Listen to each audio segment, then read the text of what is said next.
Ladies and gentlemen, welcome to the 47th episode of Visioncon Live, your go-to nerdy talk show. I'm your host, Zach Wilson, but you didn't come here to see me today. You came to meet the woman of the hour. She's Hibiki from How Heavy Are the Dumbbells You Lift, Inka from Fire Force, Nifa from Attack on Titan, just to name a few. She's got the voice of an angel and the wit of a rogue. Ladies and gentlemen, please help me welcome the one, the only, Maddie Morris. Maddie, how are we doing today? We're doing so good and so much better now. I'm gonna hire you as my personal hype man. Can I do that? What would you charge? Oh, careful what you wish for. It's very expensive. Maddie, it's great to see you, and I gotta be honest, 2021 hasn't exactly had the greatest of starts, so we kind of need these times more than ever. Tell me about it. Oh, God. I'm very happy to be here. I'm so excited. Well, and when you did get back to me and said you'd love to be on the show, there was a funny anecdote that I did want to share, but we'll get to that in a minute. But first, to start us off, Maddie, obviously you were making huge waves in the industry. You're becoming a household name. But what I want to know is, how did we get here? Was showbiz always the plan, or did something happen later on in life that kind of brought us to where we are today? So I wound up in anime by accident, and that's always what I tell, there's always the how did you get into voiceover? And most of the time that's not so much an I want to hear your personal story question as much as it is I would like to glean information on how I too can do this, and I don't have a whole lot to offer there because it was an accident. But I graduated high school. I think in my last semester of high school, I went, you know what? I want to do theater. Oh, yeah. I think that's going to be good. And the plan was like, I'm going to go major in like business or something and get a minor in theater and do, stage shows around Dallas and whatever. And my first semester into college, I found out that I hated the program that I was in. And I went, well, you know what? Never mind. Sorry, and I dipped. And so the day that I can probably pinpoint the day that I decided that I needed to do theater for the rest of my life. And I got a summer internship at a theater in Dallas, and it was an incredible experience. Not to mention the fact that the show that I worked on, the very first professional stage play that I ever worked on, starred Chuck Huber and Austin Tyndall and Aaron Roberts. Oh my God. My fellow voice actors, and I largely blame them for making me enjoy being in show business. It's their fault. Blame them for everything. But it was amazing. It was incredible. It was a wonderful experience. I really, really loved it, and I decided that I'm like, this is what I'm going to do. And I was a theater technician. I wound up being a stage manager for a really long time. I got into sound design. I got into lighting design. I did a bunch of like deck crew building stuff for a long time. It's the best shape I'd ever been in my life. And, kind of missed that. But at some point I went, I need to start acting again. And I started going to auditions and going to auditions and going to auditions. And kind of all at once, I booked a couple of shows on stage. Like I booked some like a parody late night and like a melodrama and at small regional theaters around here. And I stumbled into an open call audition at Funimation. And there's like a weekly newsletter that goes out for all of the like Dallas Fort Worth area live theaters, and there's some film stuff in there, but it's got like all of the current like audition listings. And I'm looking through it one day and it was like Funimation Entertainment, and I went, ha! Like, well, I'm like, I'm an actor. I grew up watching anime. Like, let's go give this a shot. And by that point, I had worked with a lot of people who were in the anime industry already. And I had worked with them. I'd taken classes with them, and had their names and like references on my resume. And so I took, I was the little theater kid, and I took my headshot and resume into my audition for a voice thing. And Tyler Walker, I believe, was the person running my open call audition. And he was like, oh, hey, okay, Kent Williams. No, yeah, we were together. He goes, cool. All right. And like he had he was looking at it, he was looking through it, and I'm like, okay, this feels right.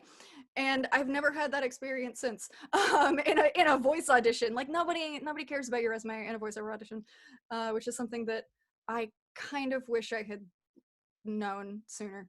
But yeah, I immediately started like booking fairly consistently, and I started doing like wallet and bits and really small stuff. But it took me about 6 months to like book my first recurring character, and then in less than a year, I booked a lead in a show, which is ridiculous. That's unheard of. Nobody does that. Sure. And like, I'm so unbelievably lucky, and that is not lost on me at all. And there was a point, I guess about a couple of years ago, where I had to really decide, like, am I going to commit more of my time to doing stage work, or am I going to try to commit more of my time to being available and open for voiceover stuff? And I kind of weighed my options, and the more opportunities that were opened to me in voiceover, the more I just kind of drifted in that direction, and thank God I did, because otherwise I wouldn't be working at all right now. Because I don't know if you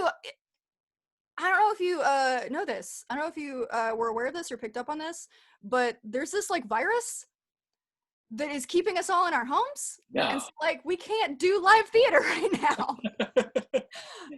So I miss that. I miss it desperately. But so like there was definitely, I guess, God, immensely long story short.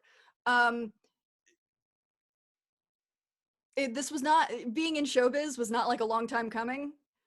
It was, I flipped a switch and went, oh, this is what I'm going to do for the rest of my life, and that's just how it's going to be, and okay. And I've been incredibly lucky to get that to happen. Well, the not needing a resume thing was kind of interesting. So it really was, some of it was at least who you knew. I mean, you mentioned Chuck Huber, Austin Tyndall, people that have actually been on this show as well beforehand. Speaking of Chuck Huber, now I want to know genuinely if I'm the only one who noticed this. When he was on the show, I kind of blurted something out that I kind of regretted after the fact. But I'm curious as to see if I was off base with this. I told him, "You're a lot more jacked than I thought you were." Oh, he's jacked as hell. Right. He's jacked as hell. Before we went live, like, he answered my Zoom call, and like he was like adjusting the camera, and it was just like, blah, blah, blah. I had rippling biceps. We're just like taking up the entire screen. I was like, Jesus. But I work with a lot of people in voiceover who could absolutely murder me. Yeah, this man could rip me in half. It could break me like a twig.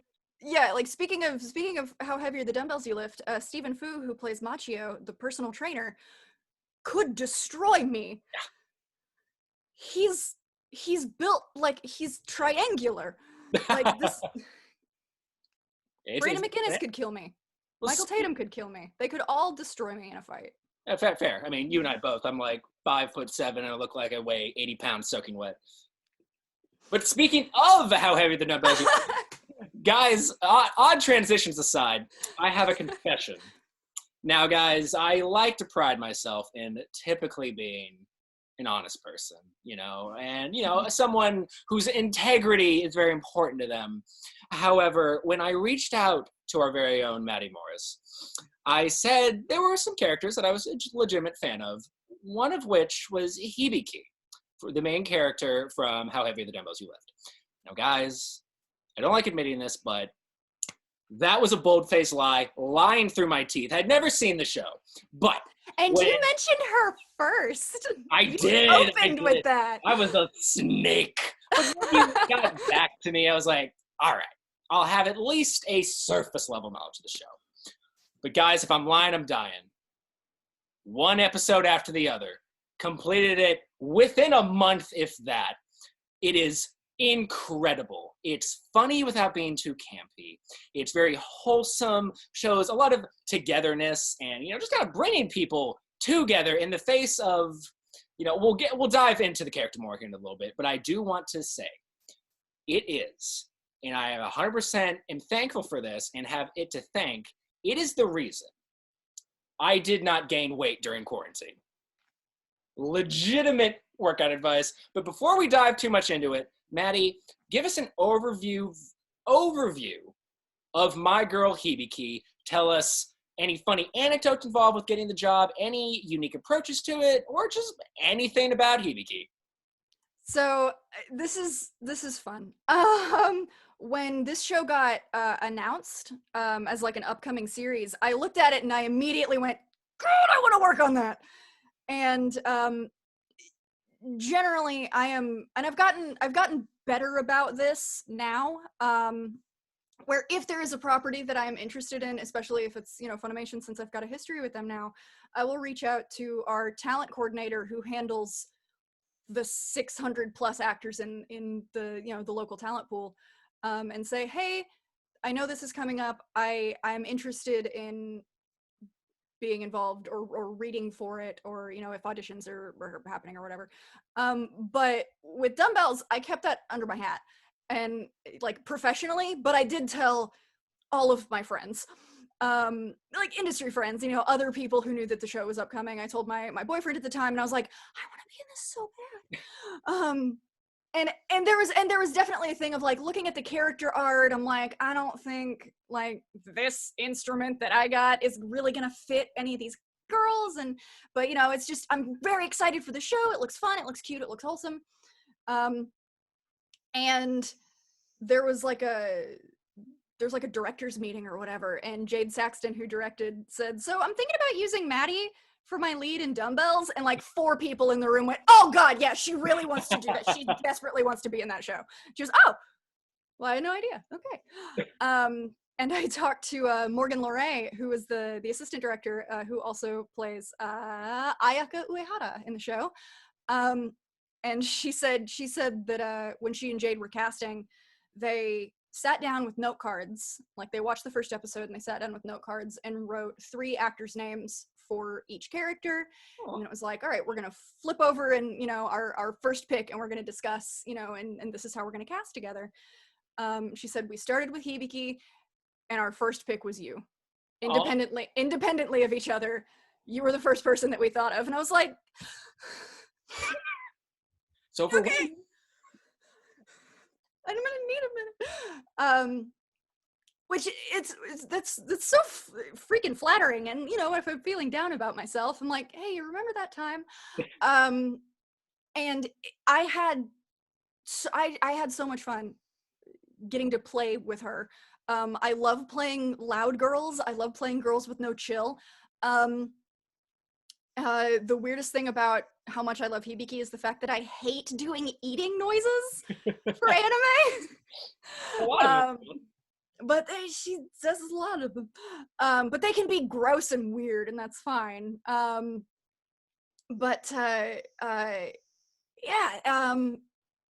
It's the entire process was a hoot. And I remember at one point about mid-season, I got strep, and it followed up with about 3 weeks of bronchitis. And I was on like, I went back to the doctor like every 3 or 4 days. Like, I'm like, it's not going away.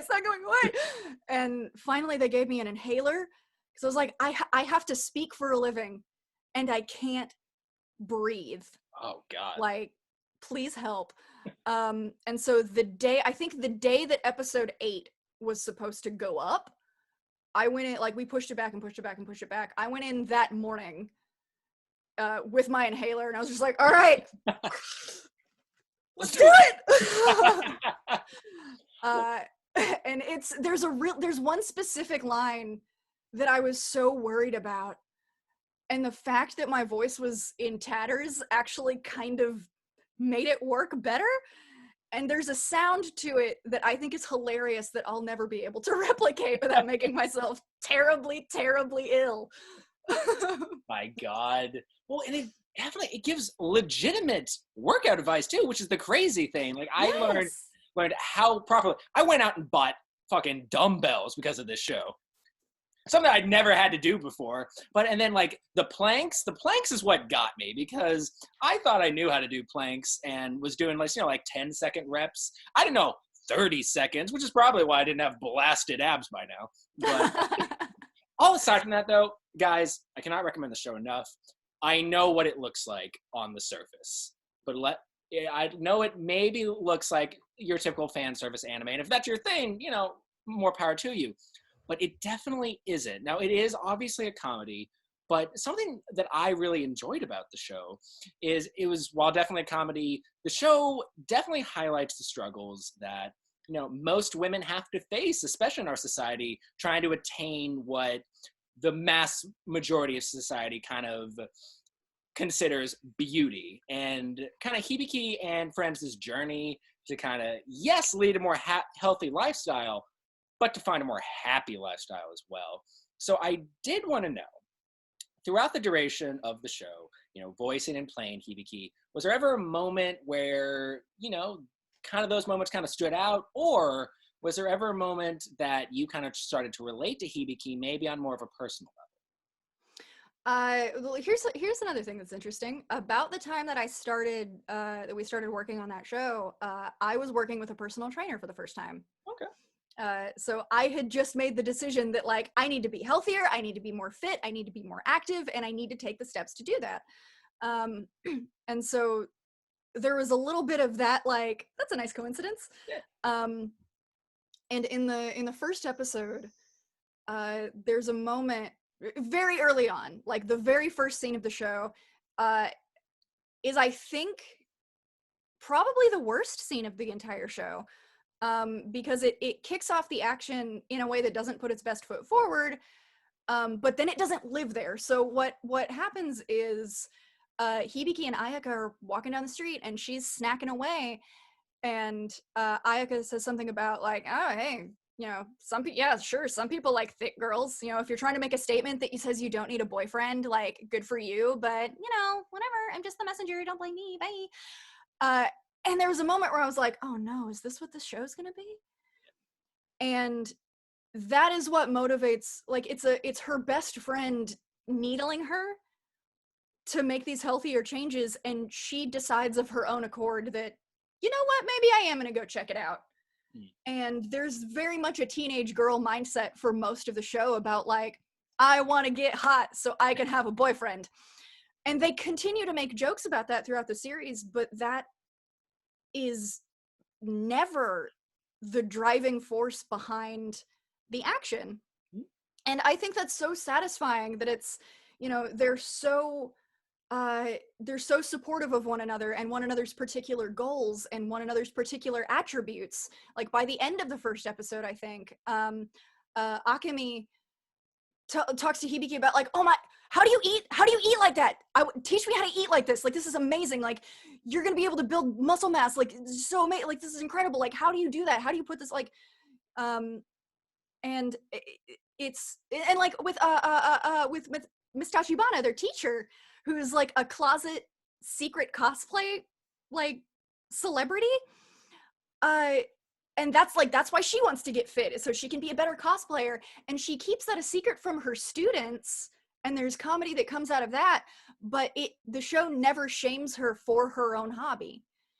And I thought that whole thing was so refreshing to see. I mean, especially in a cast, with mostly women, about their own bodies, to see them be so supportive and self-motivated, or in some cases motivated by, like, going to whatever they call Disneyland in the show. Fantasy anime Disneyland. But yeah, it's so genuine. And that's really what stood out to me about the show as we were recording it, was that these are people. These are genuine people. They aren't like, I mean, they're wacky, but they're not a caricature of a human being. Like, they're, and gosh, probably, mentally and emotionally speaking, much more healthy and mature than a lot of real people. Yeah. They were that I know. They were real. They were people that, I know if they existed in real life, I would genuinely be friends with these people. Yeah. And it's, you know what, I thought at one point about, there's that that story about the creator of Sailor Moon, who says, she was like, I was in a dark place, and so I wrote about girls who I wanted to be my friends. And that's absolutely the vibe that I get from this show. And yeah, and like you said, like legit really good workout advice. Yeah. And I believe Leah Clark, who plays Miss Tachibana and did the adaptive script writing for the show, I believe she used to be a personal trainer. For real. I think that's right. Now that that's come out of my mouth, don't quote me on that. Yeah. But she has some background in Some background, yeah, it's gotta be. So yeah, she had not only the source material to draw from, but her own, education and personal knowledge that, she got to bring to this adaptation. Well, and you said it yourself. I mean, Stephen Fu, apparently jacked as hell, could probably bench press so ripped. So, No, but before we move on to the next character, guys, I do want to reiterate something. If you're a younger viewer or just somebody who needs to hear this, get healthy and work out if that's what you want to do. If you want to lead maybe a more healthier lifestyle or look a certain way for yourself. If you're doing it to attain a boyfriend, you can ask my girlfriend. We're okay. We're not that complex. You'll get one of us eventually. Don't do it for yourself. But with that said, guys, actually, hang on. We're having trouble playing this. Okay. All right, guys, with that said, I want to move on to our next character, who's definitely a little bit more morally gray than Hibiki. That, of course, is the newer addition to the Fire Force gang. I, of course, am talking about Inca. So again, before we kind of dive deeper into this, kind of give us a little bit more overview about Inca, any funny anecdotes or just anything at all. Well, spoiler alert. Although, you know what? The relevant episodes have been on Toonami. Y'all have had time. Go for it. So Inca was the first new character that I booked during the COVID quarantine, which is weird to think about now. So most of Inca I recorded in a little mini booth in my parents' bedroom. I'm living at home through the pandemic. I remember getting the booking. It was like, hey, are you available for like 15 minutes to record for Fire Force? And I'm like, oh, they need bits, they need this, they need, like, it's nothing. And I made the mistake of looking at the script and being like, well, here's a new character. I'm like, I wonder if it's that. I bet it could be that. And I'm like, no, don't, like, you're gonna get your hopes up. Stop it, Maddie. I'm like, it's gonna be bits. It's gonna be fine. You're gonna do your job as an actor, and you're gonna let it go. And I was like telling myself that as I was logging on to the call, and Kyle Phillips, the director, goes, okay, so you're gonna be playing our new character Inca. And I went, oh. And I've never told him that. But it was really exciting because I don't get to play a lot of villains. I have played one, and it was a creature villain, so who was very like happy and bouncy and very sweet and like, hi, you're all gonna die. So we got a little bit of a different flavor here, which was terrifying. I mean, terrifying first off because like this was the first new character that I was recording without being in the room with somebody who could kind of like hold my hand and lead me, into shaping this new character. On top of which, I know what Fire Force is. Like, it's and I wanted to do her justice, and this being a new thing in a new setting in a new recording environment where everything is completely upside down. I was so unsure of myself, more I think than I have ever been walking into a job, and I feel so lucky that it got to be Inca, and I feel so lucky that Kyle trusts me as an actor. And like, that was so like just incredibly reassuring and really very careful in how he, you know, directed in this weird remote way, and you know, led me to where she lived. And I looked her up a little bit and kind of spoiled myself for some of her stuff. And I thought she was gonna be like off the wall, like bonkers crazy. Which a lot of the villains are bigger in Fire Force, but she's quiet crazy, isn't she? I got to be honest with you. When all of those things that you just said, the trials and kind of unique obstacles you had to face in order to find her voice, especially during this pandemic, makes your performance even more spectacular. Because when she got on the scene, I got to be honest, I was like, that's it. The future is Inca. Shinrahu. God, she was great. So I did want to ask, though, you know, she definitely flirts that line. She's not really, it's kind of hard to pin down whose side she's really on. So with playing this kind of very morally gray character, was that fun, or did that also provide some unique challenges? I had an epiphany at one point. And by I had an epiphany, I mean somebody on Reddit said this, and I went, huh, yeah. She's an anti-masker. Because there's a scene where Sheena's like, let us help you! It's like, do you not care that these people have killed innocent people just to get their hands on you? And what she says is, I don't care. All right, I'm on board. Like, people die every day. That's not my problem. It's not my business. It's not my, you know, responsibility to, you know, to make sure that doesn't happen. Like, who am I? And I'm like, oh, she's an anti-masker. Oh, she's a COVID denier. Oh no. Okay. And so that kind of brought, especially in that scene where she gets a little more fired up, there was a little bit of that, like, how dare you tell me what to do with my life? That I really enjoyed finding in there. Because she is loopy and she's weird and she can come off at times as being a total airhead. And so she's got like, there's this triangle of like airhead and like complete sociopath and like, I don't know. She's got a danger boner. Yeah. And I don't know how to like boil that down into a personality trait. I think I summed it up pretty well. I mean, the future Inca. Oh, I could have said adrenaline junkie, but no, I said danger boner. Danger boner. No, I like danger boner a lot better. All right, guys, before we move on, we're about the halfway point, so I do want to reiterate something. If you guys are new to the show and we're watching this live on Facebook, plenty of you have already messaged Visioncon directly, your viewers' comments and questions. You guys still have time to do so, but you guys can also put it in the live chat over here on Facebook. Again, if you're watching this live, you're on Facebook. If you're watching this later on YouTube or listening to it later on Spotify, maybe tune in next time.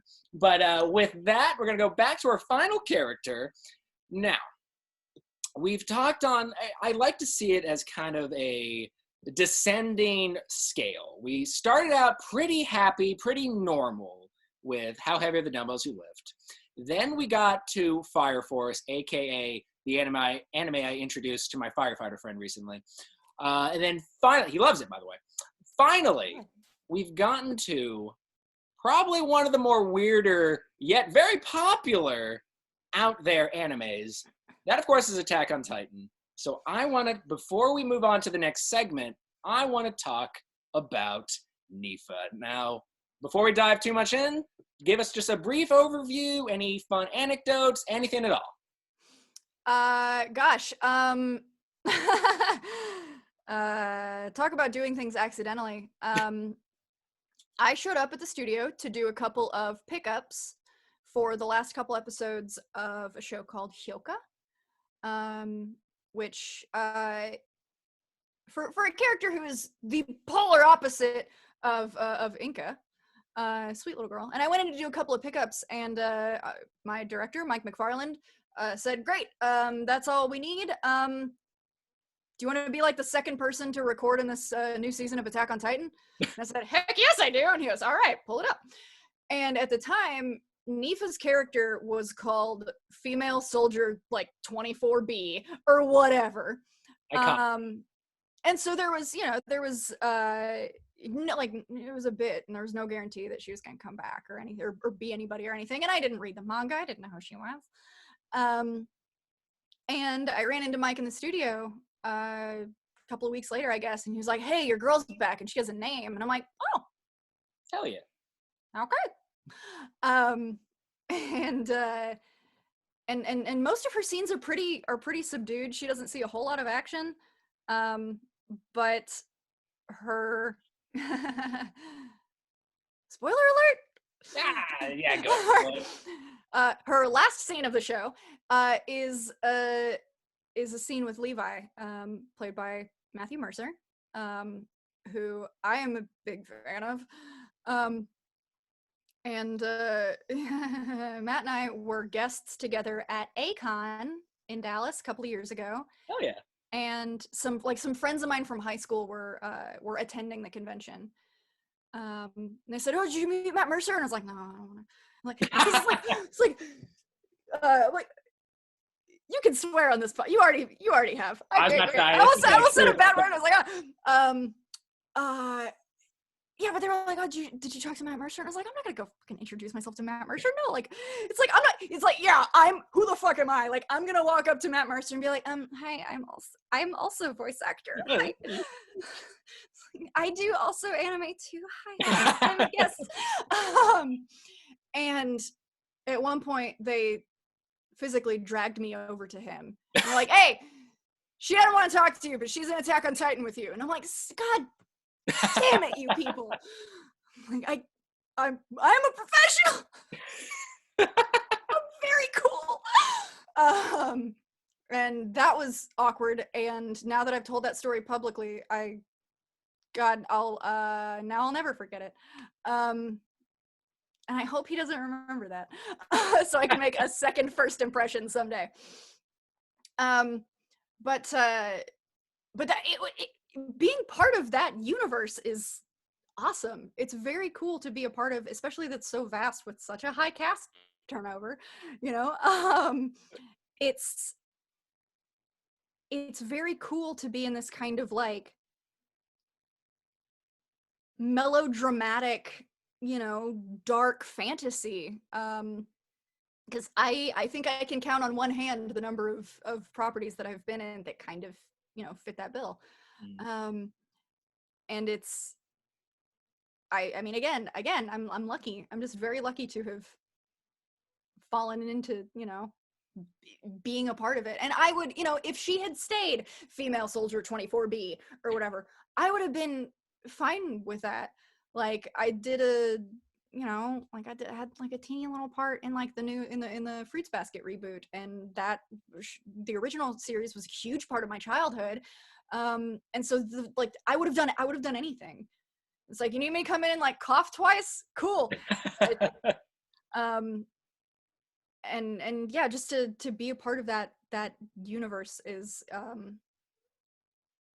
really neat. And well, and you've mentioned being lucky several times. And yes, of course, I'm sure there is a tad bit of luck involved in the entertainment industry in general. But I would like to just underline the fact that, you're incredibly skilled in your craft as well. And that is never more prevalent than in shows like Attack on Titan. I mean, it's very action-packed, very horror elements as well. But I gotta assume it's very dexterous-inducing to the throat. And yet, you seemingly do it no problem. So I did want to ask, whether it be through Nifa or really any character, is there any things that you do to either prepare for these more intense recording sessions, anything you do during them, or maybe after the fact, what you do to recover the throat? Hydrate. If you start drinking water on the day of your session, it's too late. Oh. So like, if I know that I'm walking into what's going to be a vocally stressful session, I will spend the day before kind of drinking water. I've kind of fallen off the wagon. I'm not doing it a whole lot right now, as much as I should be, but I do pretty classic theater vocal warm-ups to make sure that what's happening right now doesn't happen in the booth, where I get all this like vocal fry and kind of weak sounding. I'm sorry I didn't warm up for you, sir. But sometimes if you're doing anime, you don't necessarily know if what you're gonna do that day is gonna take a toll on you. Like, I had a little role in a show called How Not to Summon a Demon Lord, where in episode like 11, like my character shows up in episode 10. In episode 11, she basically goes Super Saiyan. And we previewed this like couple of cues, and it was one big scream, one giant scream, and then about 30 to 40 seconds of this very intense, like groaning, like shredded, like transformation kind of like monstrous thing happening. And it was a very emotional moment leading up to that.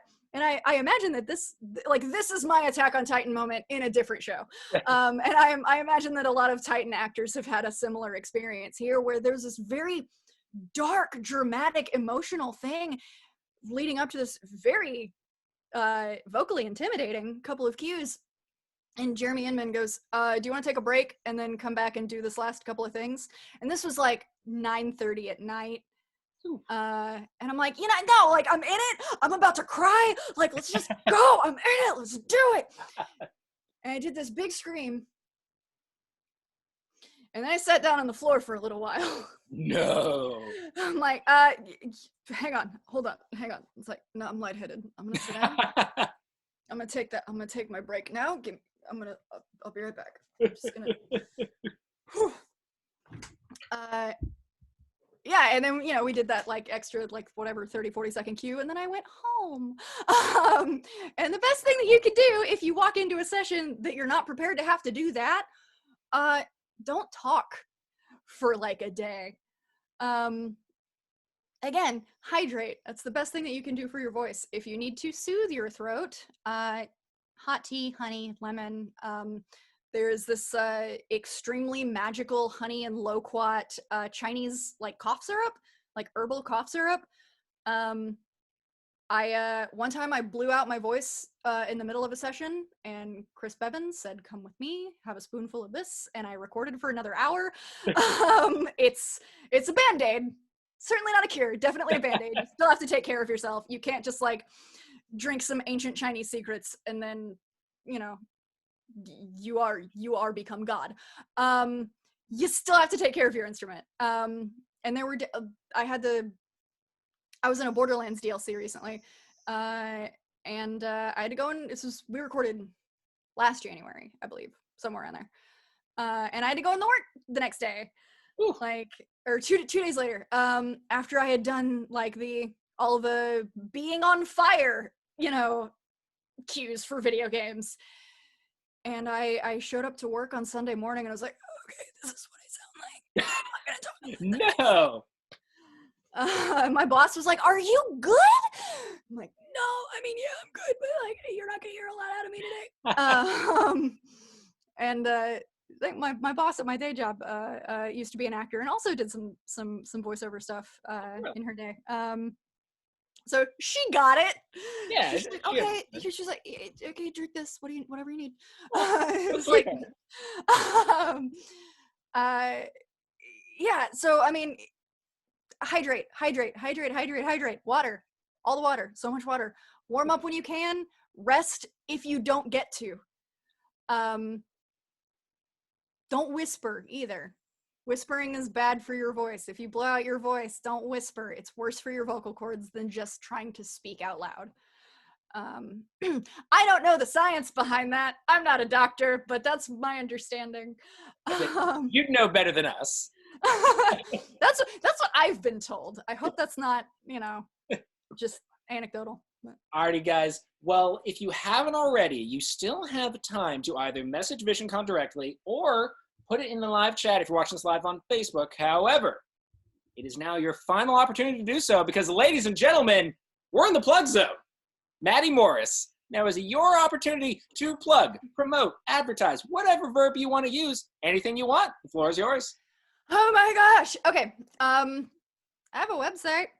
It's madeleinemorris.actor. You do have to spell my name correctly to get there. I know it's hard. I'm sorry. I got a shop. I got prints. I'll do voice messages. I'll do video messages. I won't stumble over the words that you want me to say like I just did. I'll be very professional about it. It'll be great. I take requests. I'm a monkey. You know, make me dance. Let's see. Goodness, there's stuff that I wish I could tell you guys about.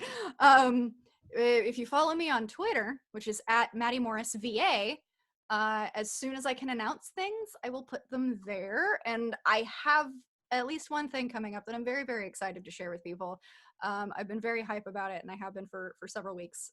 So there is a thing in the works. But in the meantime, if you guys would like to watch a show about cute girls who fight big monsters with big weapons, always, go check out Assault Lily Bouquet on Funimation.com. I play Moyu Mashima, who is an air-headed weapons expert, and I was also the adaptive scriptwriter for the whole show. So yeah, I put a lot of heart and soul into that one. So check that out. That's cute. And guys, I got all those links, if you're watching this live on Facebook, all in the live chat here on Facebook, or if you're watching this later on YouTube, going to be down there in the description box below. And with that, we're done with the plug zone and going in the final segment, viewers' comments and questions. So real quick, let me bring up the messenger, and I'll do it like we usually do, guys, half from the messenger and half from the live chat. So I bring up the messenger. I'll go through the live chat real quick. All right, so a bunch of people saying hi. We've got Aaron saying he's trying out his Chromecast, and you guys are on my TV. What's going on, Aaron? And yay! Hello from your TV. if you had kids in the room, sorry if I cussed. Sorry for all the swear words we did. All right, so Chris tuned in and said, "Hey, Madeleine, what was it like voicing Misato in?" And I'm gonna butcher this. Nichijou? Yeah. And do you have a favorite bit from the show? Yes, I do. It was amazing. Okay, so this is another one of those things. Gosh, I probably owe Jade Saxton my life at this point. She put me in Dumbbells. She gave me my first villain and my first creature role.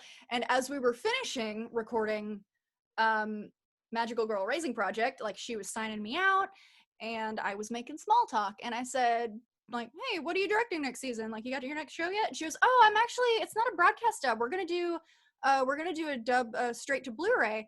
It's this little show called Nichijou, and I screamed out loud. Because I, as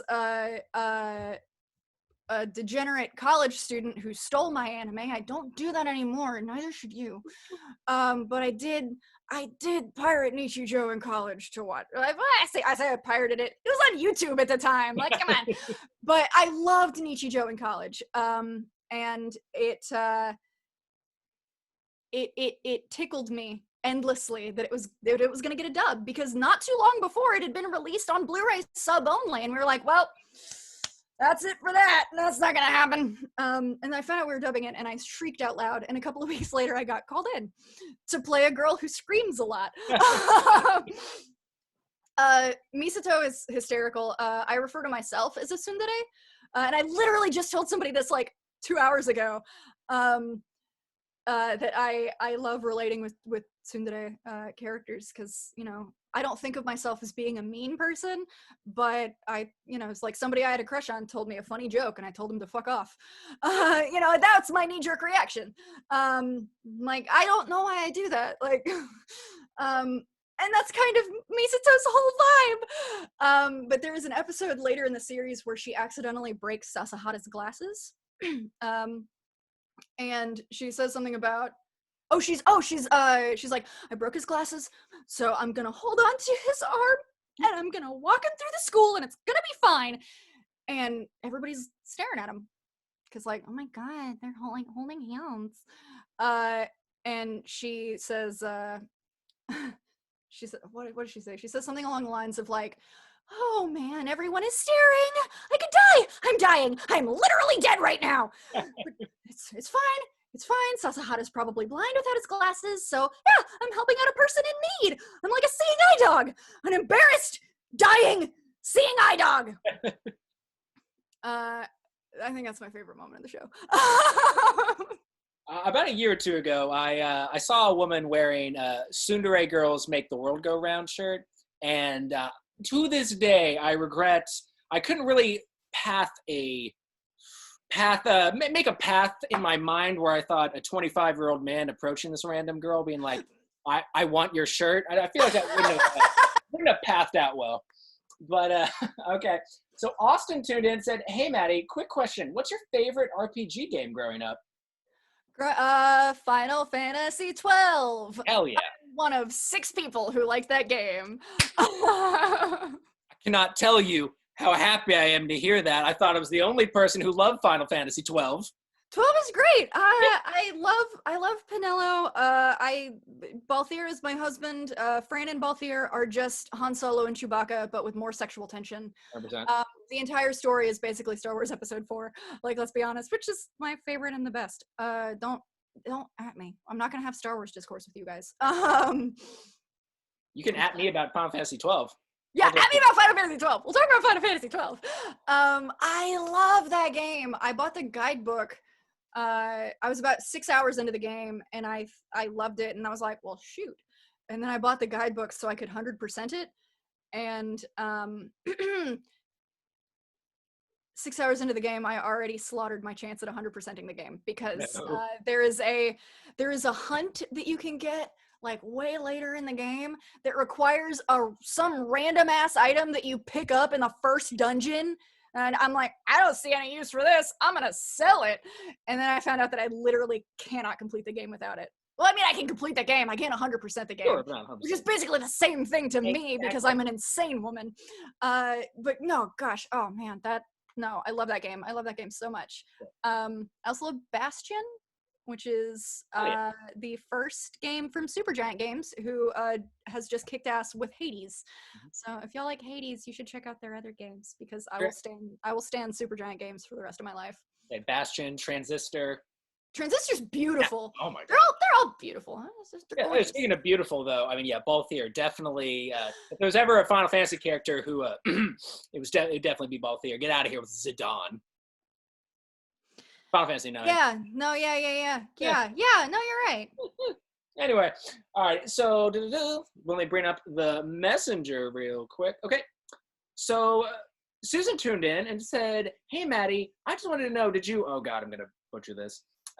Did you love playing Richmond in Ulysses Jeanne d'Arc? Did I nail it? I feel like I nailed it. If you want to get super French about it, Jeanne d'Arc. Oh, we didn't get super French about it. No, yes, I love her. I love Richmond. She I don't know if you guys are familiar with the podcast The Adventure Zone by the McElroy family. But Anthony Bowling, who directed that show, directed the dub, and I are both real big fans of the McElroys. And he messaged me one day and he said, hey, I got the show coming up. I'm going to put you in it.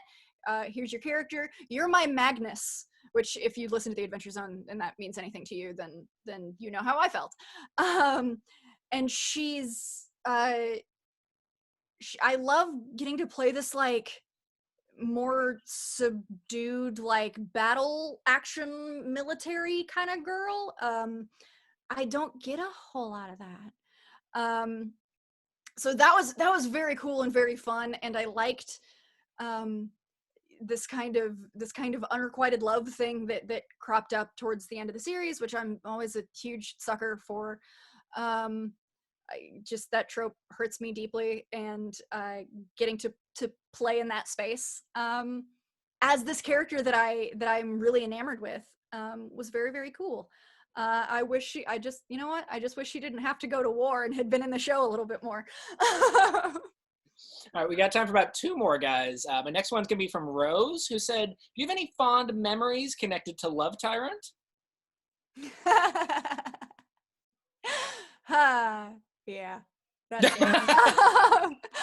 I think I was the target audience for that show.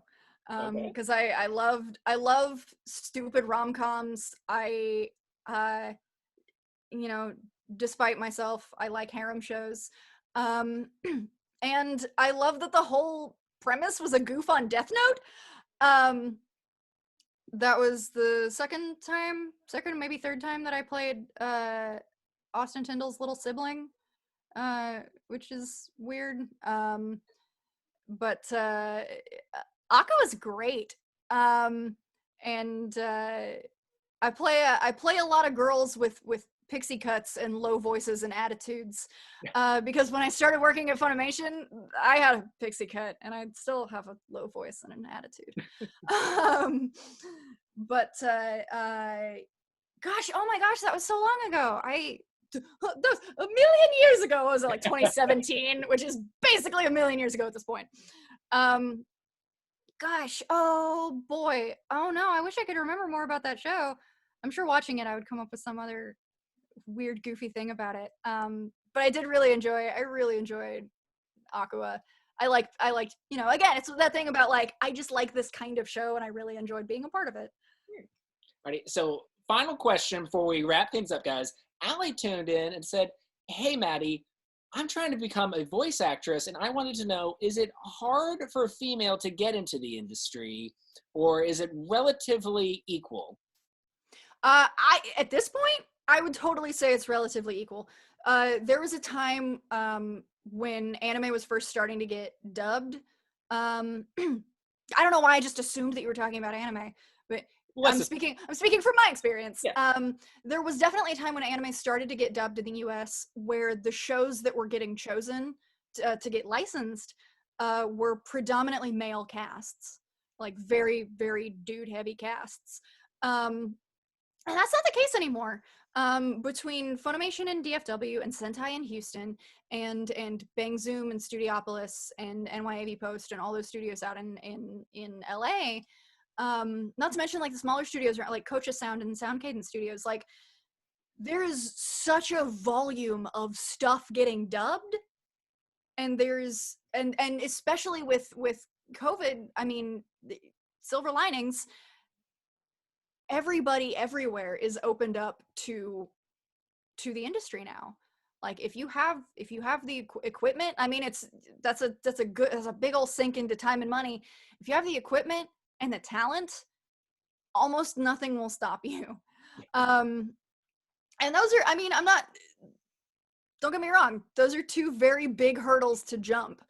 But I am always excited to see new blood in the industry and new talent and hear new voices and hear new instruments. Cause like me growing up, like there's part of the reason that I was like, I didn't aspire to be a voice actor because I got a weird sounding voice, man. Like, listen to this thing.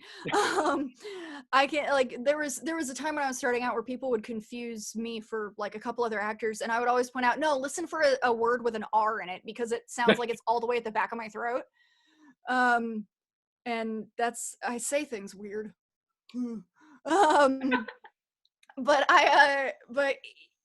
the fact that like the fact that that doesn't matter really has been cool. The fact that I've been able to play and expand and learn, kind of where these other character voices can come from and where I can put my voice in my mouth and my chest and my head and all these different, vocal qualities that I can make, like the ability to play and learn about that stuff has been a huge asset. And I feel like the more that you can do that to present on your way into the industry, the better job you're gonna do it at selling yourself. I mean, it will never hurt to know your body the best. Which also, like, take stage classes, take dance classes, like take mime, other stuff that like gives you an opportunity to develop this relationship with your whole body, so you can learn to channel that physicality through your voice. This isn't the advice that you ask for. It's just something that's on my mind. But no, it's I would say extremely equivalent in terms of generally men and women getting their foot in the door in the industry, and our non-binary friends are having so many more opportunities come up in anime and in independent projects, indie video games, visual novels, you know, like all of that kind of stuff. Like, the fact that it's an independent project does not mean it's a lesser project. Like, go out for that stuff. Like, audition your butt off. Get that experience. Like, the more, you know, I can look at something that I recorded 5 years ago and go, oh my God, why did they put me in that? I did such a bad job. But that's not necessarily me doing a bad job. That's me now being better as a result of having continued to do the work. So do not be afraid of, is it going to be hard to break into the industry? The industry is everywhere now. It is everywhere. I record in my closet now. Like, man, yeah. Best of luck. Tweet me or like DM me if you've got, you know, further questions on that. Only you. Only you. No one else. Nobody else. We're not going to answer anybody else's questions about this. Well, ladies and gentlemen, that's about all the time we got for episode 47 of Visioncon Live. Before we wrap things up, Maddie, any final thoughts or words of wisdom to leave us on? Oh, you said words of wisdom, and now I feel like I have to come up with something like profound. Yeah, pressure. Don't squat with your spurs on. Hell yeah. I could not think of a better line. Ladies and gentlemen, this has been episode 47 of VisionCon Live. Thank you guys so much for tuning in. I, of course, am your host, Zach Wilson, but much more importantly, this has been our very special guest, Maddie Morris. Make sure to check out all the links down in the description box below. And until next time, guys, always remember that life's better when you have friends to share it with.